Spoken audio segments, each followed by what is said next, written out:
let it go කියන ඉංග්‍රීසි වාක්‍යයක් තියෙනවනේ. let it go කියන්නේ මොකක්ද?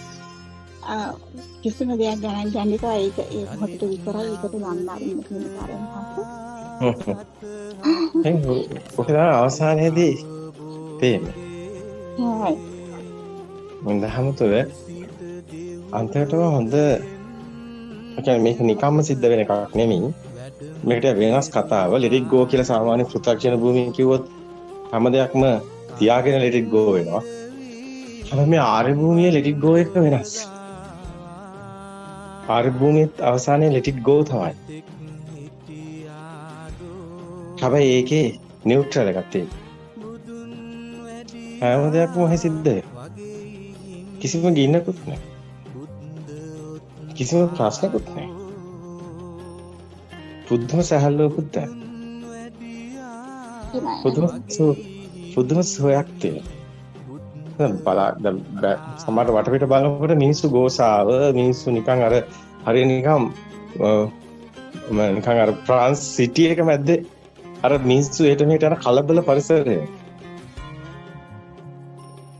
මිනිස්සු දැන් කොළඹ අපි පළවෙනි හස්තියේදී ගිහිලා ඉන්නකොට ඒකේ තියෙන විශාල මිනිස්සු එහෙට මෙහෙට දුවනවා පිස්සුවෙන් වගේ. නමුත් අපි නිකන් වටපිට බලපන් එයා මුකුත් අර නිකන් ටීවී එක බලනවා වගේ මැද්ද හිටියොත් මොකද වෙන්නේ? එන්න මෙහෙම. අපි අර ඉස්සර කිව්වා ගිනි ගොඩක් මැද්දේ අයිස් කැටයක් තිබ්බා වගේ. ගිනි ගොඩ තමයි මේ මිනිස්සු ගිනි අරගෙන දුවන්නේ. මිනිස්සු ගිනි අරගෙන දුවනවා. අපි නිකන් අයිස් කැටයක් තිබ්බා වගේ වටපිට බලනකොට අපිට කරන්න දෙයක් නැහැ. ඒ මිනිස්සු කරන්න දේවල් ගොඩක් තියෙනවා. අපිට ඔප් කරන්න දෙයක් නැහැ. ඔක මේ ආර්යනාථ කෙනෙක් ඇහුවා. ආර්යනාථ මීට අවුරුදු ගානකට කලින් ආර්යනාථ බිස්නස් වලින් අයින්ට වෙනවා. ආර්යනාථ ව්‍යාපාරිකයෙක් private limited liability company එකක් අලු කරන අවසානයේදී ආර්යනාථ අතරම පේමන්ට් එකේ හිටපු කෙනෙක්. ඉගන්නේ අවසානයේදී ඔය පීරියඩ් එක ඇතුළත දැවැන්ත ව්‍යාපාරිකයෙක්. ආර්යනාථට ජුවලරි ෂොප් තියෙනවා, ආර්යනාථට ඉලෙක්ට්‍රික් ෂොප් තියෙනවා, ආර්යනාථට නැති දෙයක් නැහැ. ලංකාව වටේම කඩ තියෙනවා. ෂෝරූම් තියෙනවා. හැමදේම තියෙනවා. ආර්යනාථේ ඔක්කොම පැත්තකට තියලා ආරහන්ට වෙලා ඉන්නවා. ආරහනේ ඉඳගෙන තමයි සාමාන්‍යයෙන් කතා කරන්නේ. අර කරනවා. ආරහන්සේ හිටිය ආරහනේ තමයි ගොඩක් කරාට. ඒකට හේතුව ආරහන්සේ ගෙදරින් අයින්ට වෙච්ච. ආරහන්සේ ගියක් හැදුවේ නැහැ. ආරහන්සේ හිටිය ආරහනේ. නමුත් ව්‍යාපාර කරන ඒවා කොහොම කරනවා? ආරහන්සේ ඉන්නවා කැලේට. එනවා. අවිලා රෝ බලලා ආයි යනවා. ගොඩක් අයට තේරුනේ නැහැ මොකද්ද වෙන්නේ කියලා. අන්තිමට ආරණ්‍යනාථේ 2004 ඔක්කොගෙම අයින්ට අරූප ධ්‍යාන වල ප්‍රශ්න නිසා. අතරම ආරණ්‍යස බෑ කරා. බෑ කියන්නේ ආරණ්‍යසට වැඩක් නැහැ. ආරණ්‍යස හිතනවා ජීවිතෙන් සමු ගන්නවා කියලා. අතරම කොහොත ආරණ්‍යසට ජීවත් වුණා ඇති කියලා හිතුවා. ඉස්සර ඉඳන් ආරණ්‍යසට කොහොමද පොඩි කාලේ ඉඳන්ම තිබුණා අයි මං ඉපදුනේ කියන ප්‍රශ්නේ. මේක වැඩක් නෑ කියලා. අම්මා ඉපදුණු දවසේ මරලා දැම්මේ නැත්තේ ඇයි කියලා අවුරුදු අර වෙරළු ගහට පොල්ලෙන් ගහනකොට පොල් මුල ඉදගෙන අයියට කිව්වා. ඒකට සාමාන්‍ය මොන්ඩිසෝරි වයසවත් නෑ. ළමයි හදලා වයසට කියලා මැරලා නැදයි ජීවිතේ කියලා. පුංචි වයසේ. මේක මට වැඩක් නෑ කියලා. ඒක ඉපදින දවසේ මම මරලා දැම්මම හරි කියලා. බට පිස්සු කියලා තමයි අයියා කියන්නේ.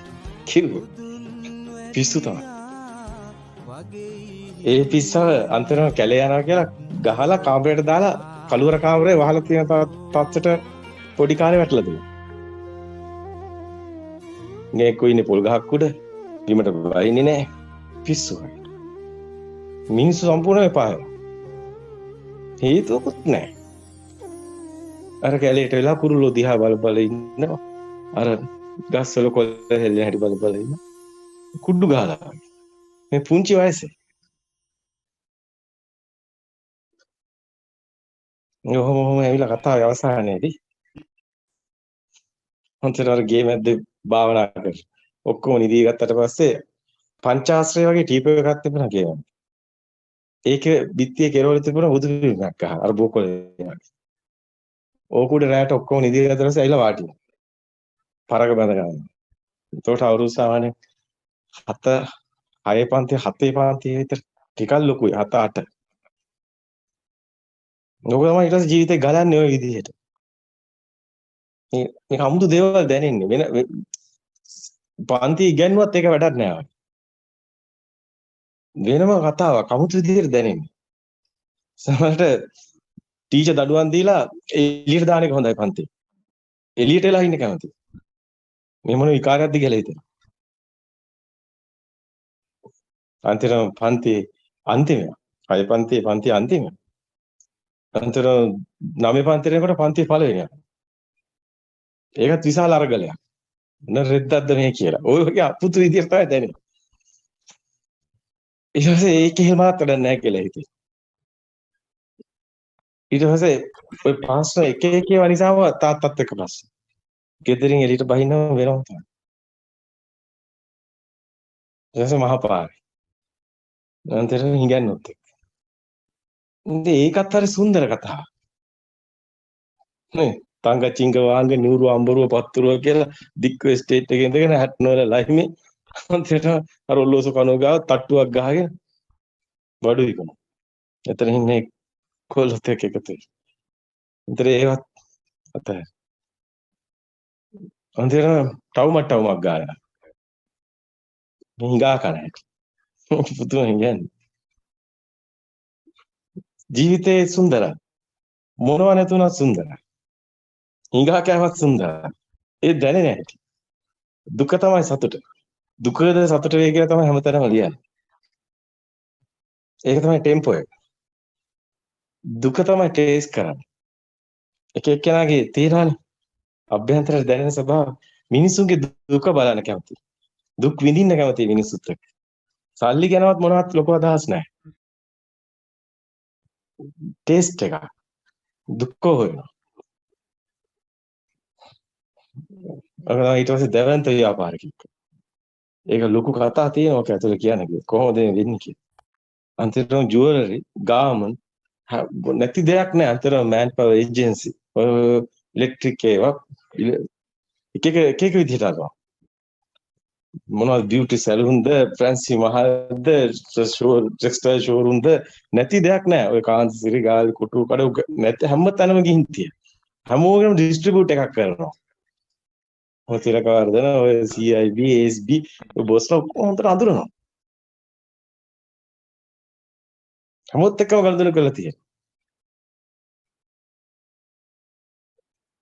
ලංකාවට සැරිසරනවා නොගිය පයින් යන සමහර මුළු ටවුන් එක වටේම පයින් ඇවිදිනවා ගාල්ලෙත් එහෙමයි මාතරත් එහෙමයි දඹුලට ගියත් එහෙමයි බද්දුලට ගියත් එහෙමයි හැම තැනම එහෙමයි පළවෙනි හරස් වීදියේ නිතරම සමහර රැටත් ඇවිදලා තියෙනවා පළවෙනි හරස් වීදියේ දෙවෙනි හරස් වීදියේ තුන්වෙනි හරස් වීදියේ මේ ස්ට්‍රීට් ඉන්නෙත් මුස්ලිම් අය දෙමළ අය තමයි වැඩි අසුරු කරන්නේ සිංහල අය අඩුයි ඉතින් ඔය තයි පොංගල්ද නැත්තම් පොංගලයේද නැත්තම් බටලප්පන් එකද ඔක්කොම ඒ සංස්කෘතිය හැම දෙයක්ම හොඳට හුරුයි මිනිස්සුත් එක්ක ඉන්නේ සායන නරුම් කන්න ගිහින් තියෙන ජීවිතේ කෙලින්ම පියෙන් අයින ගිය එකට අයින කියලා තමයි තියෙන්නේ වැඩක් නැහැ කියලා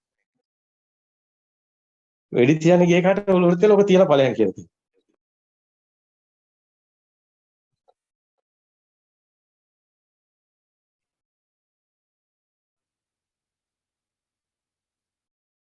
ඒක තමයි ඇත්ත ජීවිතේ පහන් පිස් ජීවිතේ පහන් පිස්සේ අන්තිමට කැලෑවලම ඉන්නවා ලොකු වෙලත් කැලෑව අදත් කැලෑව ඉපදුනෙත් කැලේ වගේ තාමත් සුන්දරත්වය දැනෙන්නේ අහසේ